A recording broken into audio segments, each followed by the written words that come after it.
এদিকে governor Ahsan H মনসুরের নিয়োগ বাতিলকে কেন্দ্র করে চরম বিশৃঙ্খলা চলছে কেন্দ্রীয় ব্যাংকে।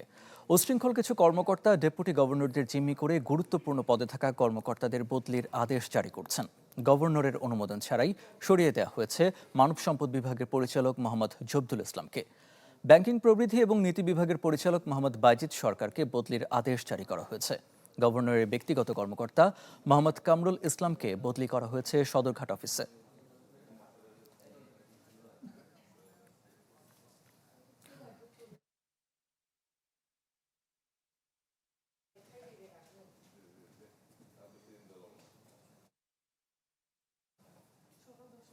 দর্শক, এ বিষয়ে আরও জানাতে আমাদের সঙ্গে যুক্ত হচ্ছেন সহকর্মী মাসুম মিয়া।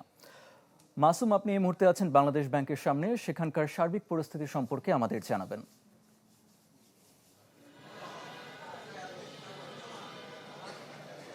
আরিফিন, আপনি যেমনটি বলছিলেন যে গতকালকে বাংলাদেশ ব্যাংকে একটি বিশৃঙ্খলাময় দিন পার করেছে। বিশেষ করে গভর্নরের আহসান এইচ মনসুরের বিদায়, নতুন গভর্নর নিয়োগ এবং গভর্নর বেশ কিছু কর্মকর্তাদের বদলি, সব মিলিয়ে এক ধরনের বিশৃঙ্খলা পরিস্থিতি তৈরি হয়েছিল।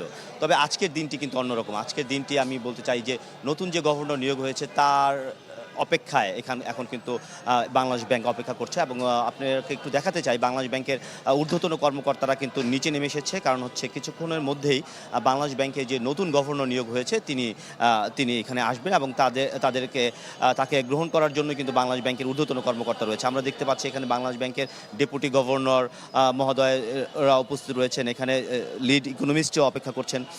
সব মিলিয়ে কিন্তু এই যে নতুন গভর্নর আসেন তিনি কিন্তু একটি ভিন্ন প্রেক্ষাপটে বাংলাদেশ ব্যাংকে যোগদান দিচ্ছেন। বিশেষ করে একটি রেওয়াজ ভাঙারও কিন্তু একটি গল্প উঠেছে যে সাধারণত আমরা বাংলাদেশ ব্যাংকের যে গভর্নর একাডেমিশিয়ান অথবা অর্থনীতিবিদী অথবা আমলা, লাস্ট দেখলাম যে আমলাদের একটি প্রাধান্য ছিল, কিন্তু এবারে কিন্তু প্রথম একজন ব্যবসায়ী হিসেবে কিন্তু বাংলাদেশ ব্যাংকের গভর্নরের পদ অলঙ্কৃত করতে যাচ্ছে ডক্টর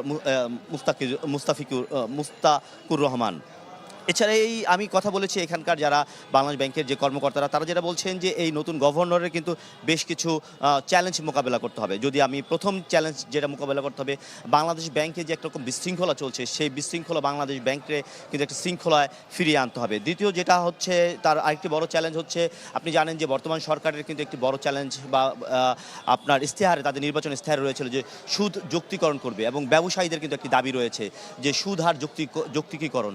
সেক্ষেত্রে হয়তো এটাও একটি বড় চ্যালেঞ্জ হয়ে দাঁড়াবে যে এই যে মূল্যস্ফীতি এবং সুদ যৌক্তিকীকরণ করার মধ্যে যে ব্যালেন্সটা, সেই ব্যালেন্সটা একটি বড় চ্যালেঞ্জ হয়ে দাঁড়াতে পারে নতুন গভর্নরের জন্য।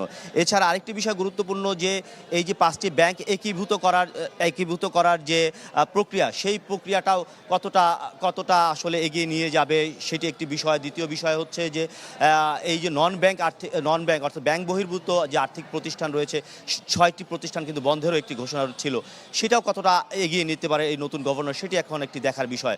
সব মিলিয়ে এখন পর্যন্ত আমার কাছে এই ছিল। সামনে আরও খবর আপনাকে জানাবো ইনশাল্লাহ। ধন্যবাদ মাসুম।